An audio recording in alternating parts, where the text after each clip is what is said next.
Hey, listen! Back for more, eh? I realized last project I didn't really say a lot, so this time I tried to find a way to make it a little bit more exciting. Please like, subscribe, and ring my bell for a new art project every week, Thursday at 3 p.m. Pacific Time. For now, let's take another look at the man who ran all the way from ye olde London to Glasgow, Scotland, to protect his family. His name is...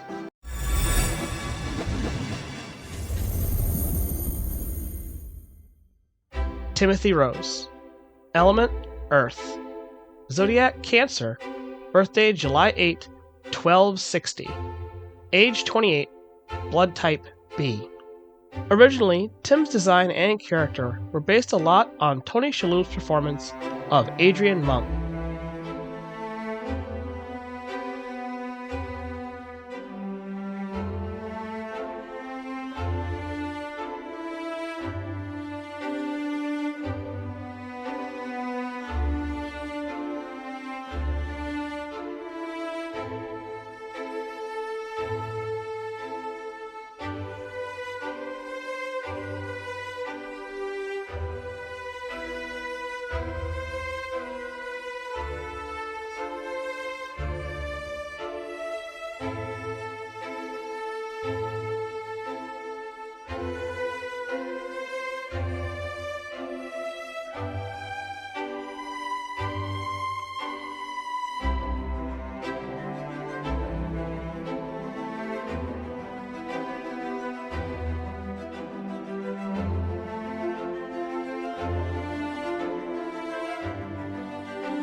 One of our authors actually lives with a complex form of obsessive compulsive disorder, or OCD, so having representation of that in our story was important.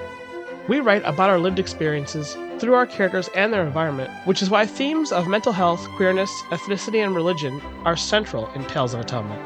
So, for the uninitiated, or those who know about OCD but maybe not the details, here's a quick view of what it all means. From NIM, not that NIM, the National Institute of Mental Health.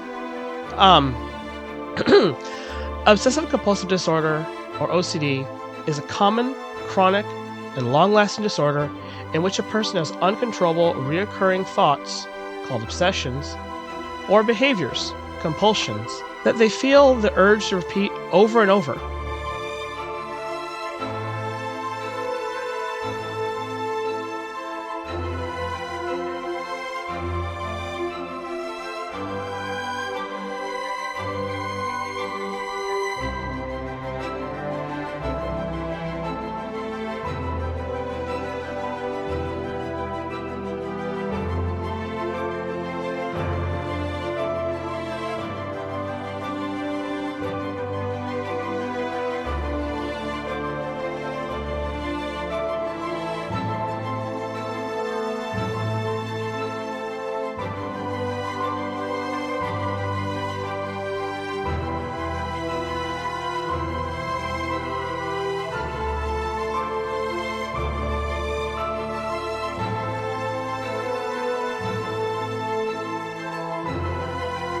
Obsessions are repeated thoughts, urges, or mental images that cause anxiety. Common symptoms may include fear of germs or contamination, unwanted, forbidden, or taboo thoughts involving intimacy, religion, or harm, aggressive thoughts toward others or self, having things symmetrical or in a perfect order. It's important to note, however, that typically aggressive thoughts tends to refer to those with this obsession having intrusive thoughts about their loved ones or others being harmed, not necessarily about being aggressive. People with OCD are not dangerous. We just might not always understand the reasons why they have these thoughts. A lot of the time, neither do they, and it gets distressing fast.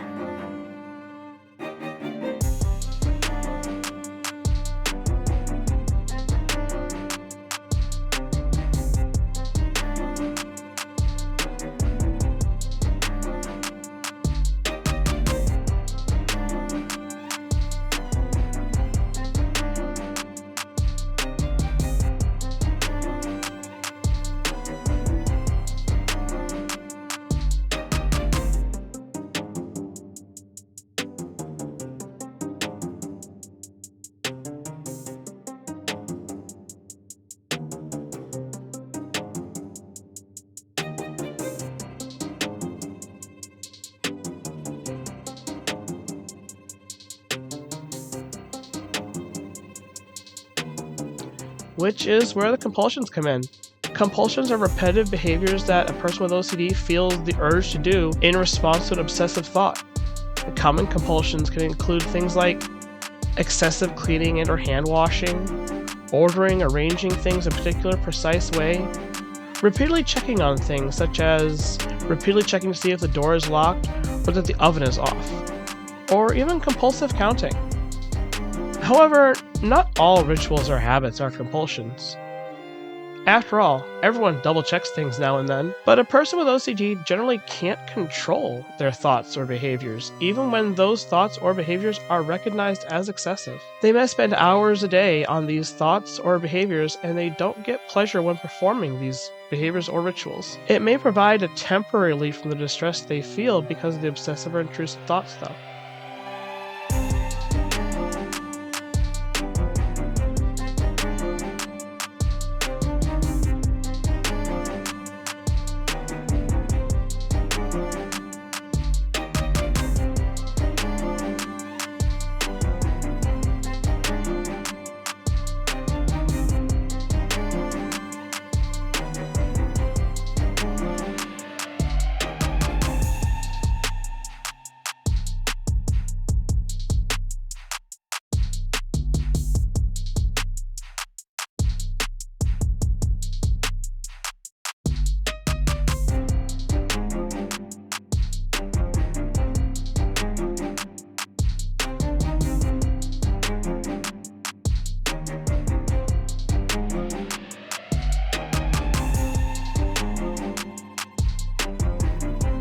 As can be expected, people with OCD experience significant problems in their daily life due to these thoughts and behaviors.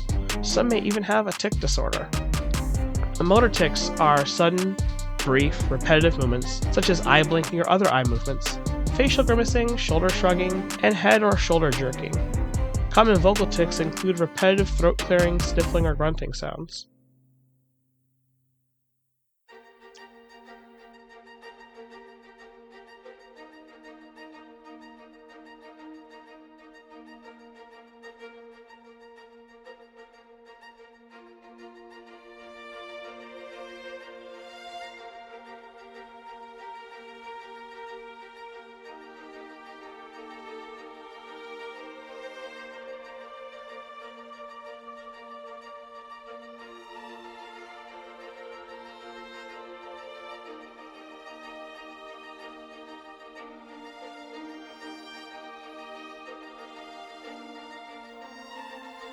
Now, I know I come across a little bit like a WebMD article, but please don't watch this video and suddenly think, oh no, I never realized this. I'm just an artist and a researcher, not a medical or scientific professional. It's important to note that the symptoms may come and go, ease over time, or worsen. Although it may help to avoid situations that trigger their obsessions, it should also be cautioned against using alcohol or drugs to calm OCD tendencies, as that can cause dependency on potentially harmful substances.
Most adults with OCD recognize that what they're doing doesn't make sense. But some adults and most children may not realize their behavior is out of the ordinary. Parents or teachers can typically recognize OCD symptoms in their children, and we may realize it in the adults around us without ever realizing if we have it ourselves. If you think you have OCD, it's important to talk to a professional about your symptoms. I know with the state of medical care in 2023, at least in the US, this can be difficult, if not darn right impossible. You might want to try some exercises to reduce anxiety to help. And if you see someone who may be struggling with OCD tendencies, be calm and patient with them. If left untreated, OCD can interfere with all aspects of life from school, work, to relationships. It's why compassion and knowledge are so important.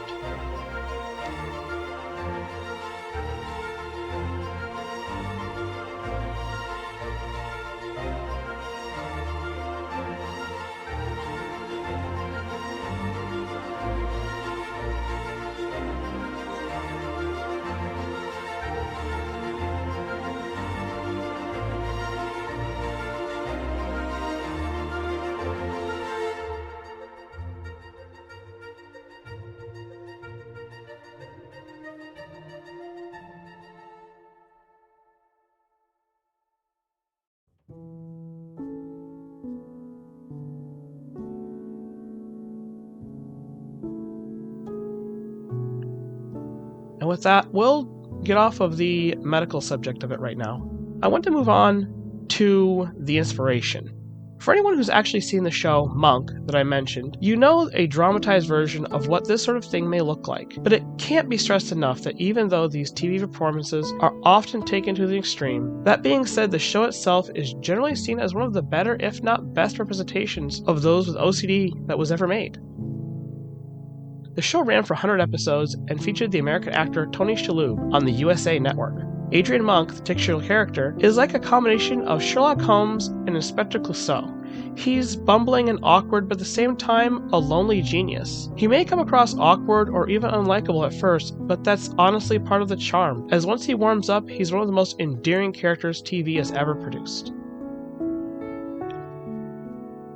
Oh, and we just found out recently that a reunion movie called Mr. Monk's Last Case, a Monk movie, is going to be available on Peacock this year.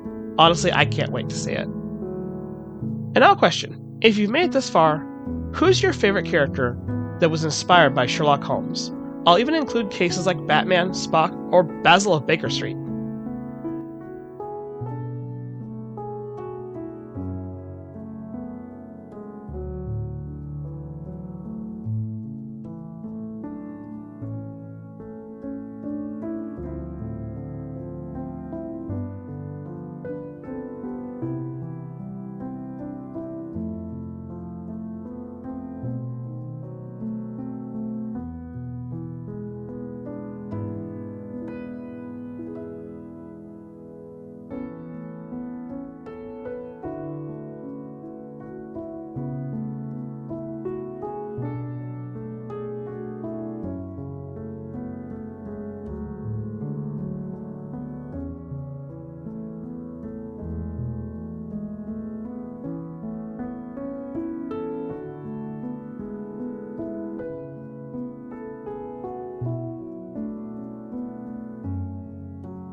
And now I'd like to discuss Tim.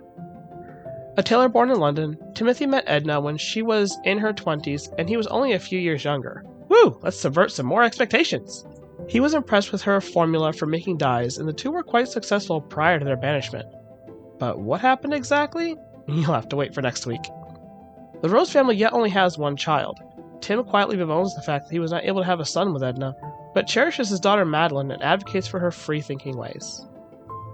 While not a particularly religious man, Christianity serves as his biggest frame of reference, as with most men of England at the time. Meeting Edna and moving to Alden has called him to question many of the things that he took for granted with his Christian upbringing. The name Timothy is featured in the Christian Bible, and the name means God's honor. It's of Greek origin.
Shading for the cloth and hair were my favorite part, but I completely forgot to show off his scissors. These were drawn very deliberately to look like bent looped metal tied into a knot to make a ring. It's pretty far from the ergonomic designs we're used to seeing, but this is far more historically accurate depiction of the type of scissors Tim would be using. And keen-eyed viewers will also recognize the background from our Father's Day project. Check the card in the corner for that video now.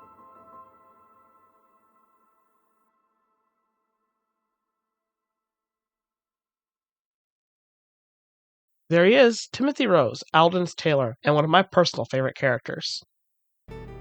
2 down in this run of pictures by Shalak on Fiverr. He's a great artist and we're happy to be working with him. The art he provides is quite challenging but fun and pushes me to improve my techniques to justify the heavy realism of his style. His business is down in the description, so follow that if you'd like one for yourself. We've got some exciting things planned for September. We're continuing the TOA bingo book, working up to the reveal of a new co-host, and a surprise guest appearance from one of our very own voice actors. With a hopeful release of Episode 3, Saturnalia, I've got a special sneak peek coming up. Ring my bell so you don't miss the notification. For now, I'm signing off with a shout out to our patrons. If you'd like to support the channel directly, and even have your name read, please follow the Patreon link in the description. We have $1, $5, $10, and even $50 tiers, each with unique benefits, and bonus content, everything from blank line arts for you to color on your own, the Monomyth comic book, and the Monomyth scripts written in novel format. So thank you to all of our current patrons, Shadow Fox, Ari Gamari, Charles Tam, Jace Morland, and Londer Lumen. I really want to expand this list one day, maybe even make a song of it. Then again, absolutely not.